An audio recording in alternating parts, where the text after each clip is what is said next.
They were laughing about a man whose wife left him and took half his life. Everybody was calling the woman wicked. Until my mother-in-law cleared her throat and said, "Thank God, everything David has is in my name." The laughter didn't stop immediately, because at first people thought she was joking. Someone even chuckled and said, "Mama Ejiro, you sha." But Mama didn't smile. She scooped her jollof rice calmly, like she was about to teach a lesson, and added in that sweet, dangerous tone elders use when they mean every word. These days, wives can wake up and change. Blood is blood. Wives can wake up and change. Like a wife is a storm you plan for. Like love is something you insure against. The table shifted. You know that silence that enters softly, like a stranger walking into a room, and everybody suddenly remembers to chew slowly? That silence. I turned to David. He was smiling, not shocked, not surprised, just smiling like this was normal, like this had been discussed, like I was the only person at that table who didn't get the memo. I forced my own smile to stay in place because Nigerian gatherings don't forgive embarrassment. If you react wrongly, you become the story. If you keep quiet, you survive the moment and cry later in private. So I laughed lightly and asked, polite as a good wife, "Mama, everything?" Mama Ejiro looked at me like I was a child asking a foolish question. "Yes, my dear. Everything." Then she patted David's shoulder proudly. "My son is wise," she continued. "A man must secure his future. Wives come and go, but mother stays." That one stung. Wives come and go, like I was a visitor in the home I helped build. My throat tightened, but I swallowed it down, because I didn't want to be the wife accused of disrespecting her husband's mother over rice and mineral. So I nodded, I smiled, I ate my food, but inside my head, one question kept tapping like a fingernail on glass. So where do I stand in this? After lunch, as we drove home, Lagos moved like nothing had happened. Danfo horns, street lights, the smell of suya somewhere in the distance, normal life. David hummed along to the radio like a man with no weight on his chest. And that peace in him scared me more than anger would have. When we reached a traffic stop, I finally spoke. "David," I said softly. He glanced at me. Is it true?" I asked. "What your mom said about everything being in her name." David didn't flinch. He just sighed, like I was asking him why the sky was blue. "Sarah," he said calmly, "why are you thinking about that?" I stared at him. "Because it's my life," I said, "and it's the first time I'm hearing it clearly." David chuckled, small, controlled. "You're my wife," he said. "Why do you need your name on paper? Are you planning to leave?" That question landed like a slap disguised as concern. I turned fully toward him. "Leave?" I repeated. "David, we built this together. If anything happens to you, God forbid, what happens to me?" His eyes stayed on the road. "My mother knows we built it together," he said. "Nothing will happen." "That's not my question," I insisted, voice still calm but tighter. "Why wasn't I told? Why wasn't I part of that decision?" David exhaled like I was turning love into mathematics. "Sarah," he said slowly, "you think my mother will cheat you?" I swallowed. "I don't know," I admitted. "That's why I'm asking." He shook his head slightly. "See this kind of talk," he said. "It's not good. You're my wife. You're safe." Safe. That word. Men use it like a blanket, something to wrap you in so you stop asking questions. But safety without proof is just trust. And trust without transparency is a trap.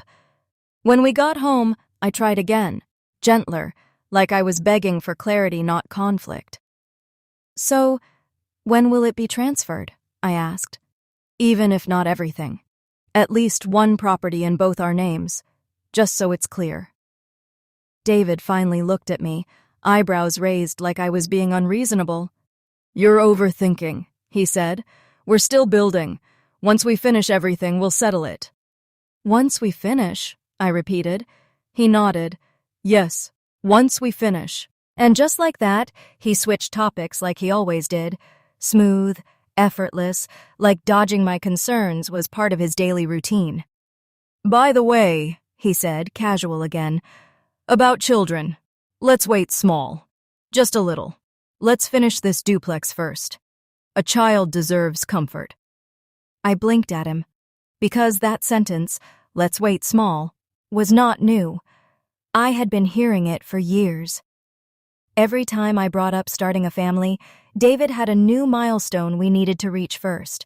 First, it was the car, then the business, then the second plot, then the duplex, then stability. And each time I listened, because he sounded responsible, because I loved him, because I believed marriage was partnership. So that night, while David slept peacefully beside me, I lay awake staring at the ceiling, hearing Mama Ejiro's voice echo in my head. "Thank God everything David has is in my name." I told myself not to overreact. I told myself it was culture. I told myself David would never do me bad. But something inside me wouldn't settle. So the next morning, while David was in the bathroom, I walked into the study, just to calm my mind, just to reassure myself. I opened the cabinet where we kept documents, land papers, company files, receipts. My hands moved fast, like my body already knew what my heart was scared to confirm. I pulled out one folder, then another, and the deeper I went, the colder my fingers became. Because on the first document, owner, Ejiro Adeyemi. Second document, owner, Ejiro Adeyemi. Third document, owner, Ejiro Adeyemi. My stomach dropped. I flipped through again, faster. Plot, house, vehicle registration, even one of the business filings. All roads led to one name, his mother. Not ours, not mine. His mother. And right there, standing in that quiet study, holding those papers like evidence, I realized something that made my chest tighten so hard I couldn't breathe properly. David hadn't just been delaying children. He had been delaying my security, year after year, milestone after milestone, promise after promise, and I had been building with empty hands. Then I heard David's voice behind me, soft, too calm. "Sarah!" I froze. Slowly I turned. He was leaning against the doorway, towel on his shoulder, watching me with an expression I couldn't read. Not anger, not surprise, just calculation. He looked at the papers in my hands and spoke, quiet like a warning. "Why are you looking at that?" And in that moment, I knew. This wasn't a misunderstanding. This was a plan. And I had just walked into it. David didn't snatch the papers from my hand. He didn't shout. He didn't look guilty. He stood in the doorway with a towel on his shoulder, watching me the way a man watches rain, like it's inconvenient, but not dangerous. And that calmness unsettled me. Because if this was a mistake, his face would have shown panic. If this was a lie, his voice would have cracked. But what I was seeing was something worse. A man who truly believed he had done nothing wrong. My fingers tightened around the documents until the paper edges bit into my skin. The ceiling fan turned slowly above us. The hum of logos outside our compound kept going, like the world didn't know my marriage had just shifted under my feet. I tried to speak. My voice came out small. "David, why?" That was the problem. There was no explosion to fight, no obvious villain to resist. Just a husband stepping closer, reaching for my shoulder like I was the one in distress, like he was calming me after a bad day. And the words that followed were the same words he always used whenever I worried about anything. "You're safe." Safe. That word again. Men say it like it's a document, like it can replace ink and signatures. Like safety is something you feel, not something you can prove. I wanted to believe him. I wanted him to pull out one file I hadn't seen yet, the one with both our names. I wanted to feel silly for doubting him. But the cabinet had already spoken. The only name on those pages was his mother's. And the most painful part? I wasn't clueless. I was just married. I saw the land. I saw the agents. I saw the transfers leave our accounts. I helped pick locations, negotiated prices, argued about tiles and paint shades like a woman building her own future. But in our home, David handled the final things: lawyers, signatures, registration, because he said it was stress, and I believed him. He didn't hide it like a criminal. He hid it like a man doing his wife a favor. Everything was always ours in conversation, until I realized ours was never written anywhere. And his mother, Mama Ehiro, wasn't physically in our marriage, but she was always present like an invisible stamp. Not because she fought me, because David consulted her for everything. Every major decision passed through her approval first, the way some men consult God. Sometimes it was subtle, him stepping out to take a call. Sometimes it was obvious, him saying, "Let me hear what Mama thinks." I used to think it was culture, respect, family structure. I didn't know her approval wasn't only advice. I didn't know it was ownership. So I tried to approach it with sense, not fire, not fighting, fear. The kind of fear a wife is allowed to have. "What if something happens to you?" I asked, voice low. "What protects me?" And again, instead of an answer, I got reassurance. "My mother knows we built it together."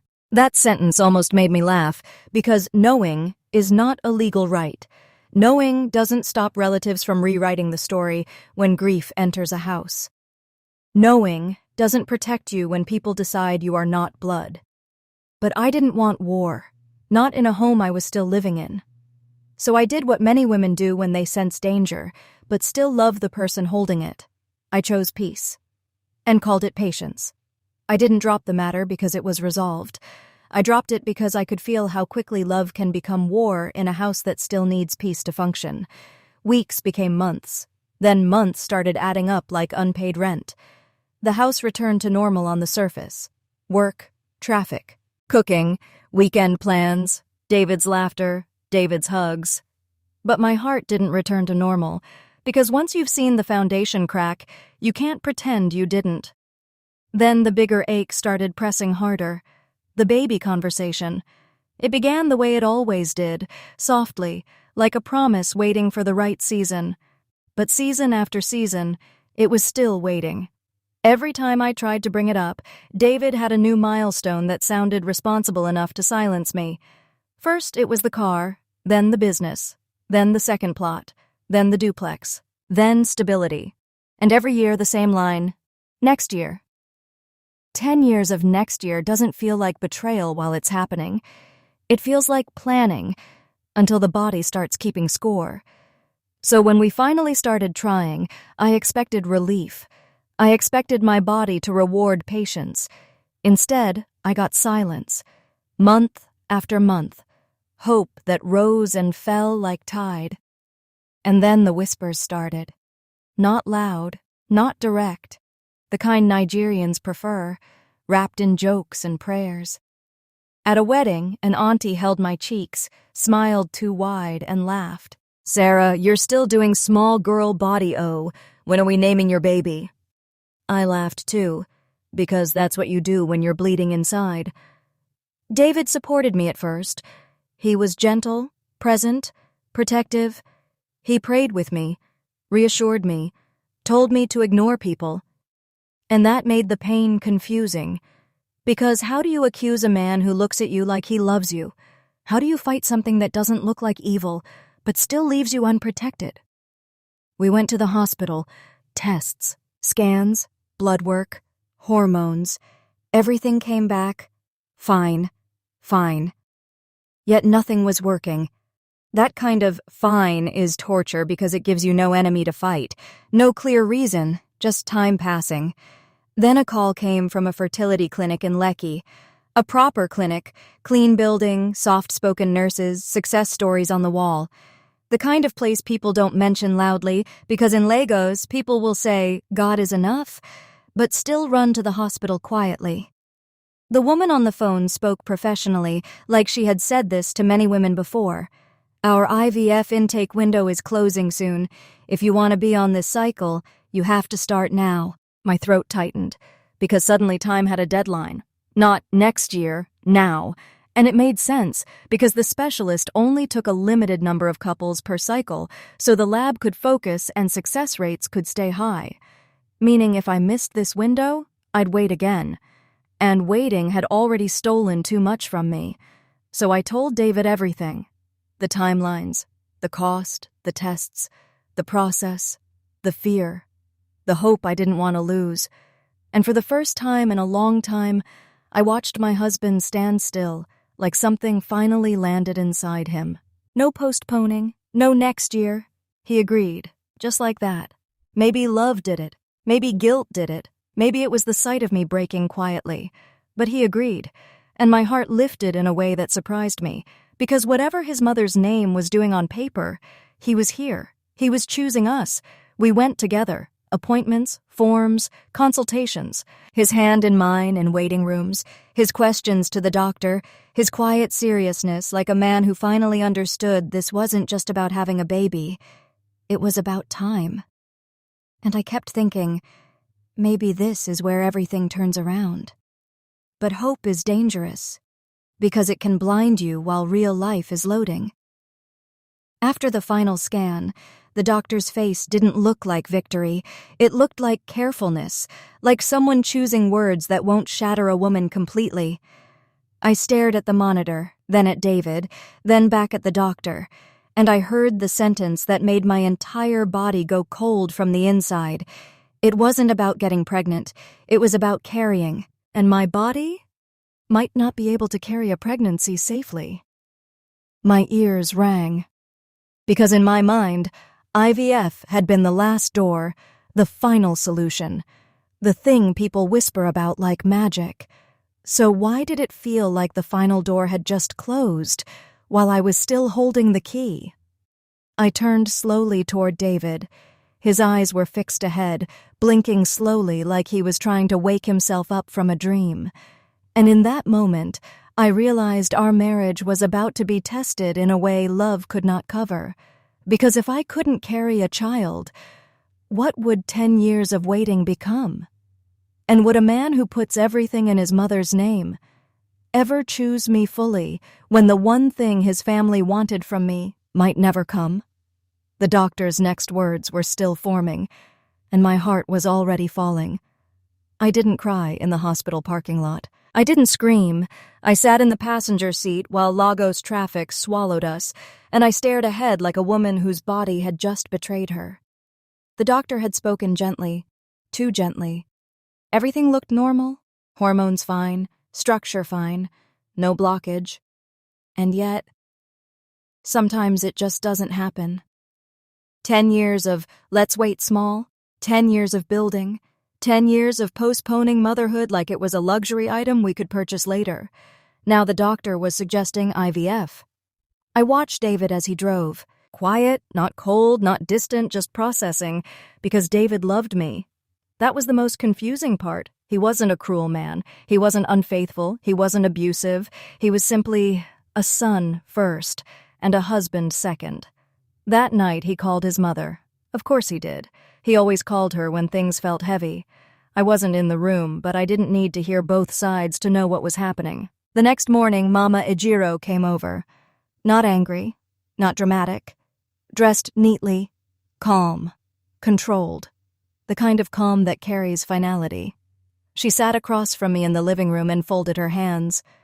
"Sarah," she began softly, "people are already talking." There it was. Not accusation. Community. "They don't tell you," she continued, "but they tell me. They say my son has everything but no heir. They say I didn't raise him strong enough to secure his name."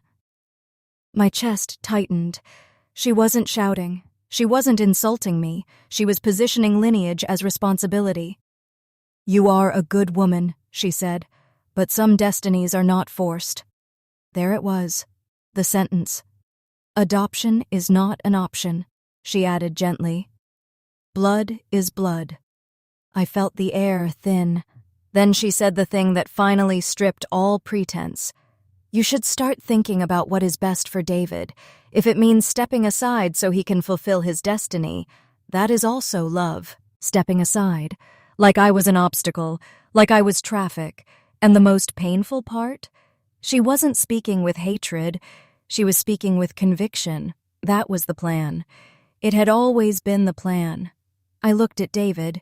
He didn't agree, but he didn't shut it down either, and that silence hurt more than agreement would have. That night, in our bedroom, I lay beside him in the dark. "Do you want me to leave?" I asked quietly. "No," he said immediately. Too fast, too firm. "I love you." And I believed him. That was the problem. Because how can a man love you deeply and still make every major asset in his mother's name? How can he delay children for a decade and still say he was protecting your future? How can both things be true? Weeks passed. Family members began speaking in coded language. "You people have tried. God's time is best. There are other solutions." No one said second wife, but the shadow of it walked through every room. David grew quieter, not cruel, just weighed down. Then one evening, he said it. Surrogacy. He framed it gently. "We use your eggs. It's still our child." Logical, modern, practical. But I heard something else. If the doctor says my body cannot carry a child, how will my eggs carry one either? If implantation fails in me, what exactly are we fixing? I asked him that. He didn't have a clear answer. He said we would consult again. He said we would try every option. He said he was looking for solutions. So I asked something else. If this doesn't work, what then? He went quiet. Too quiet. Then I asked the question that had been waiting for years. If everything is in your mother's name, and something happens to this marriage, where do I stand? He avoided it. Not angrily, not defensively, just avoided it, as if acknowledging it would make it real. That was when something inside me shifted. Not rage, not revenge, preparation. I began putting my own structure in place. Not because I wanted to leave, but because I finally understood something frightening. Love doesn't collapse marriages. Pressure does. I registered a logistics company, not a copy of ours, but the part of the business I used to quietly manage: client relations, vendor negotiation, ground coordination, the invisible work, the work nobody credited but everybody depended on. I didn't sabotage anything. I didn't poach clients. I simply created something that could exist without permission, without approval, without Mama's signature. Then I went to a lawyer. Not dramatic, not hostile, just curious. "What happens," I asked, "if a wife builds with her husband for 10 years but every asset is in his mother's name?" He asked for proof. Evidence. Transactions. Emails. Transfers. Signatures. "If you can demonstrate contribution," he said carefully, "you have a case." Contribution. Such a simple word. So difficult to prove when love was your currency. I gathered what I could. Not because I wanted to fight, but because I didn't want to disappear. Then one night, after another heavy conversation about options, David looked at me and said something that changed everything. "If surrogacy doesn't work, I can't be the last of my father's name." There it was. Not cruelty. Legacy. Not betrayal. Pressure. I looked at him calmly and asked the question that had been growing inside me for months. "Am I your wife? Or am I just the woman you're waiting to replace?" Silence. Long. Uncomfortable. And in that silence, I realized something even more terrifying than losing a child. I might be losing position. And position is harder to reclaim than love. The silence after my question didn't end in a fight.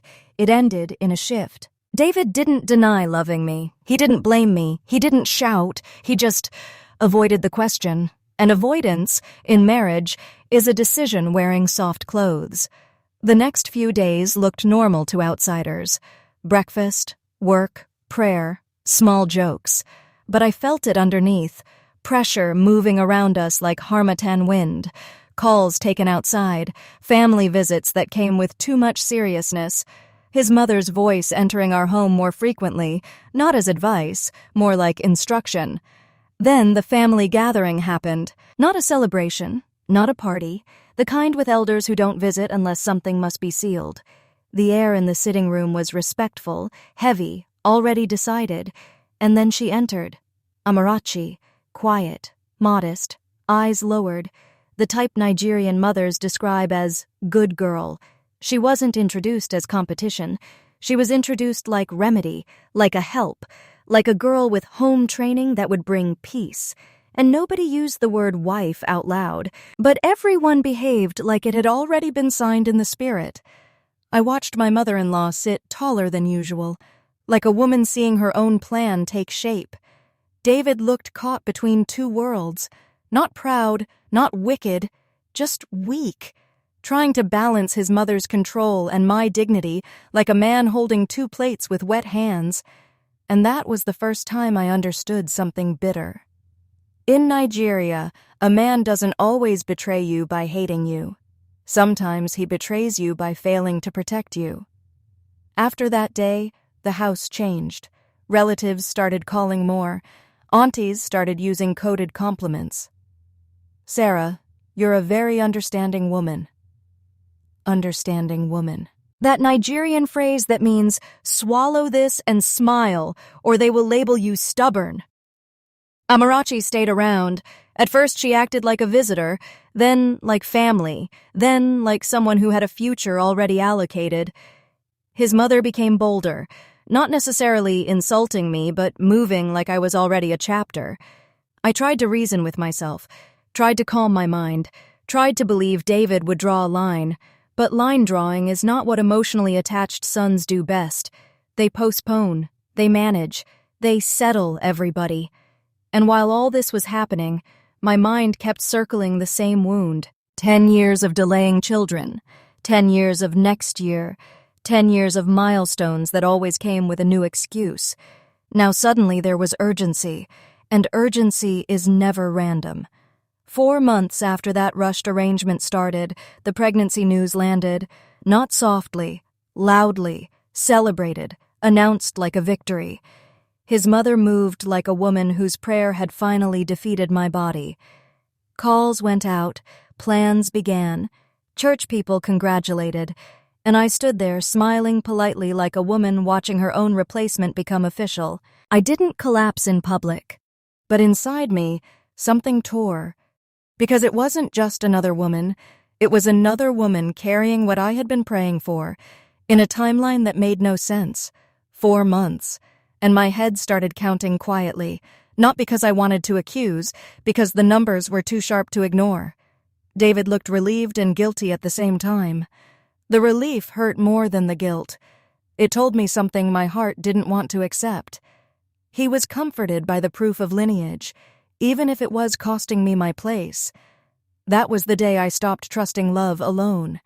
Because love without structure is how women become homeless in marriages. I began gathering evidence, not drama, evidence. And this is where people would ask, how did you not know everything was in his mother's name? Because in our marriage, I saw the money move. I saw payments, transfers, building receipts, investment proof. But David always handled final papers the way Nigerian men do when their mother is involved. You know my mother keeps documents safe. It's family tradition. It's for protection. Don't worry, you're covered. And I believed it because I was building in good faith. I didn't know good faith can be used as a blindfold. So I gathered my proof and went to a lawyer. No shouting, no crying, just facts, contribution, timeline. The lawyer's response was simple. Paper determines ownership. Evidence proves contribution. If I had evidence, I had a path. I left that office feeling cold clarity in my bones. I came home that evening expecting tension, expecting awkwardness, expecting the pregnancy drama. What I did not expect was a suitcase in my sitting room, neatly placed like someone had already settled in. Trisha stood beside it, David's secretary, I greeted her like a properly trained wife, even though my chest was tight. Then I asked why she had luggage. Trisha glanced toward David, confused, and asked if he hadn't informed me. That was the moment my stomach dropped. Because the only reason a woman brings luggage into a wife's house with that confidence is this: she was promised space. David stood there, searching for words. That Nigerian man panic when the lie has outgrown the mouth that fed it. Trisha didn't wait. She placed her palm lightly on her stomach and announced the pregnancy. And then the line that shattered whatever was left of my dignity. She was moving in so she could be close to the father of her child. That was when I cried. Not for show, not for manipulation. The kind of crying that comes when your world tilts and you can't grab anything stable. The kind of crying where your body asks the question your mouth cannot form. What did I ever do to deserve this? 2 pregnancies, in my house, in my marriage, and one of them was his office secretary. David's apologies poured out, not fake, not rehearsed, but useless, because he was apologizing while still allowing her suitcase to remain in my living room. And that is what Nigerian women understand immediately. Words don't matter when the suitcase is already inside. It wasn't just humiliation. It was emotional danger. Because a house with 2 pregnant women competing for power is not safe for the woman they are replacing. So my decision came calmly. Not dramatic, not loud. I was leaving the marriage. Not because I hated him, because I could not breathe in a home where I was being erased in real time. That night I didn't pack with noise. The next morning I contacted my elders, not to curse anybody, to negotiate, because contribution doesn't disappear just because another womb has arrived. My elders reached out to David's side, and here is where the postponing began. David didn't refuse, he delayed, meetings shifted, timelines stretched, and then I heard the real argument through whispers. Now there are children. Now there are heirs. So what I contributed must not reduce what the children will inherit. That was when it hit me. They were not just replacing me emotionally, they were trying to replace me financially too. So I moved out. Quietly. Strategically. To protect my mind. To protect my next move. And as the door closed behind me, I didn't feel like a woman defeated. I felt like a woman repositioning for a battle she did not start, but would finish. When I left, the house did not collapse. It competed. 2 women. One wanted security, the other wanted lifestyle. Amarachi delivered the boy, and in that house, that meant influence. She wanted guarantees, land in her child's name, a house registered immediately, long-term protection. Trisha wanted visibility, cars, travel, soft living, the kind she had watched from the outside and assumed was easy. David funded both, not because he was wicked, because he thought he was responsible. A man with children must provide, and when liquidity tightened, he sold, quietly. 1 property, then another. He told himself it was temporary restructuring. His mother fought him now. Not for me, for inheritance. What will the children stand on? The irony would have been funny if it hadn't once been my question. The business began to strain. Not dramatically, subtly. Delayed payments, logistics miscalculations, clients drifting to competitors. Nothing public. But internally, the company was leaking. David was stretched between home chaos and corporate instability, trying to keep both standing. Then came the investor contract, a deal that could stabilize everything. He prepared for weeks. Numbers, projections, recovery strategy. Mid-morning on presentation day, he realized he had left a key file at home. He drove back in a rush and walked into the sound that rewrote everything. Amarachi on the phone, arguing, telling someone not to call her again, telling him he had refused responsibility before, telling him not to ruin what she had built. The math hit him faster than denial could. Conception timelines do not lie. He confronted her immediately. There was no long drama, no prolonged denial, just dates, weeks, and silence. The boy was not his. She had entered that house already pregnant, The miracle had been timing. He missed the investor meeting that afternoon. The contract went elsewhere. In business, timing is oxygen. By the time he returned to work, the opportunity had closed. Amarachi left within days, but the money invested in her security did not leave with her. Deposits gone, construction advances gone, ego gone. His mother stopped talking, not mourning me, mourning embarrassment. Trisha remained, with the girl. But her delivery had been complicated. Surgical, final, no second pregnancy. No IVF option, no lineage expansion. And suddenly, the house that once celebrated double blessing felt smaller. Her demands didn't stop. Security still needed funding. Lifestyle still required maintenance. David kept paying, because now he had something to prove. The business tightened further. Cash flow thinned. He began researching competitors at night, trying to understand what he had missed. That was how he found my company. Stable, growing, operationally disciplined. He clicked the leadership page casually and froze. My name. Founder. CEO. The structure he once assumed would remain beside him was thriving without him. He reached out, not arrogantly, not defensively, humbled. We met. He explained everything. Amarachi. The deception. The investor loss. The business strain. Trisha's medical reality. His exhaustion. I listened, calm, because the storm had already passed through me months earlier. Then I said something simple. Before we talk about rebuilding anything emotional, let's settle what is tangible. Property, contribution, closure. For the first time in our history, he did not postpone. No delays. No, let's wait.